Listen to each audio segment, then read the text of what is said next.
Today we'll go over some few concepts and tips that will hopefully help you out with this competition. To build a glider, we first need to understand how it balances itself in the air. Some of the forces that it's going to experience are going to be thrust, drag, lift, and weight. These forces are going to be shown in the image below.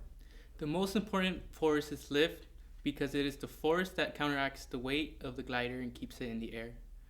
A way to manipulate it would be with the airfoil or the angle of incidence.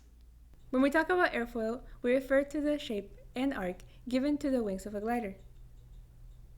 By adjusting the arc, we can create more lift. However, it is important to consider that when we create an aggressive arc, we are also creating drag. In the following diagrams, we will show you different variations of airfoils. Needless to say, moderation is crucial, especially when we talk about the angle of incidence. The angle of incidence is the inclination of the wings in relation to the fuselage. The center of gravity is ideally placed at the center of the wing. This is important because it helps reduce torque forces in any direction, which cause the glider to flip. To ensure that our glider is balanced, we will have to do the finger test. We will place our finger on the center of wings and check for balance. If it tilts a certain way, we would put weight on the opposite side until it is balanced. In our case, we'll be using clay, and it is preferably placed at the tip of the fuselage. Although drag is an opposing force, it ensures that you have a stable flight. To be more specific, you will achieve a straight path. Now, when you locate most of your drag on the back of your glider, it ensures that your tail follows your nose. Now, let's not forget that too much drag will shorten your flight distance. For any object in the air, any square or sharp edges are usually not your friends.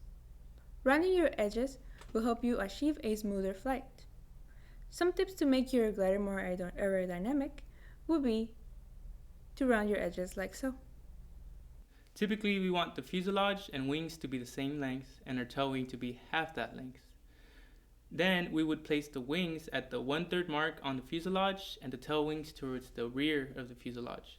Then, in order to attain symmetry, we can use an imaginary line going through the fuselage and make sure both sides are mirrored throughout. This ensures that the forces are proportional.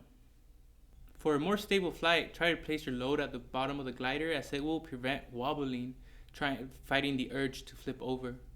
The balls also come with some surface area which create drag. This drag is inevitable, but we can use it to our advantage by placing it far from the nose. Another way to decrease drag caused by the load is to line them up in the lines as in a way to reduce cross-sectional area. Another way is to wrap the balls in a way that helps it cut through the air. There are a few other ways to improve stability in our glider, and here are some examples. The first example we're going to talk about is the winglets. As you can see on either side of the wing, we have the winglets. Those help with the straight path. Then towards the rear of the fuselage, we have our tail wing right there, which helps also with the straight path. And right there you can see the airfoil that helps in order to reduce drag and have more lift. Now we're going to go into something called a dihedral. As you can see, the wings are bent upwards. This helps balance the load that it has.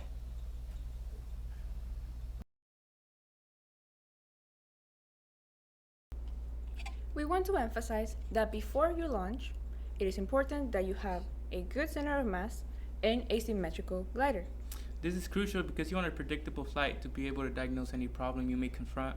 Also, avoid any unnecessary crashes. And now that we have a symmetrical glider and a good center of mass, then we can start launching.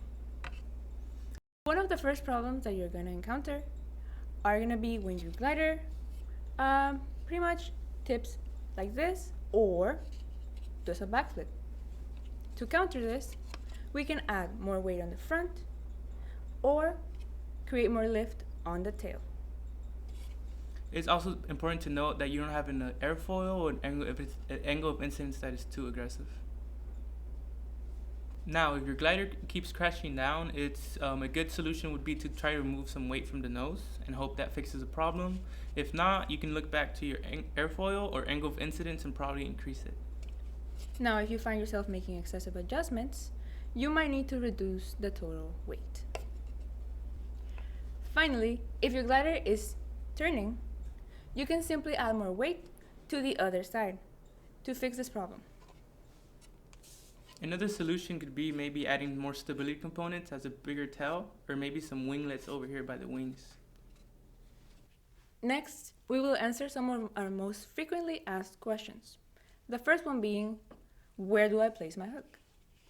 For an adequate launch, you would typically place it under the center of your wings, and it will be launched parallel to the table. But if you push it back a bit more, you can probably get a better flight as it will catch the air better. Our next question would be, how do I adjust my glider to weather conditions? So our launching mechanism has a few adjustments available, such as direction, pitch, and roll. We will now go over some tips for middle school students. To remind you guys of your goal, you would want the maximum flight distance possible.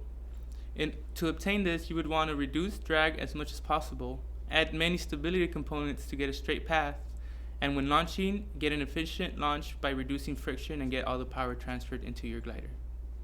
Now for high school, remember that your objective is to overcome an obstacle while carrying 4 ping pong balls and landing on a specific target.